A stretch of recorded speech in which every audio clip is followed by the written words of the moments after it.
সকালবেলা ঘুম থেকে উঠে একটা চিন্তা হয় যে এই পৃথিবীতে সুখী কারা, যাদের অগাধ টাকা, কোটি কোটি টাকা, তারাই তো সুখী, তাই না? তারাই সুখী। এত টাকা আর কামলা দিয়ে টাকা কম চলতেছি, এই কেটে যাচ্ছে আর কি, সেও সুখী নেই। অথচ টাকা পয়সার অভাব নেই। একটা জিনিস ভাবেন, টাকা দিয়ে যদি সব হতো, তো পৃথিবীতে অনেক টাকাওয়ালা লোক আছে তারা বড় বড় হসপিটালে পড়ে আছে। টাকা দিয়ে যদি সবই হতো, তাহলে তো ওই ভাইয়েরা সবাই টাকা দিয়েই নিজের রোগটাকে নিবারণ করে ঘরে ফিরে আসতো। আসলে টাকা দিয়ে সব কিছু হয় না, এমন লোক আছে ভাই সমাজে। তো আপনি একবার তাকে গিয়ে জিজ্ঞাসা করুন তো, দাদা আপনি কেমন আছেন?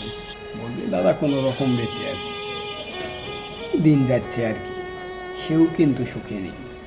কথাটা কি ঠিক আছে? একবার ভেবে দেখেন তো। ধন সম্পদের অভাব নেই, সে কি বলে?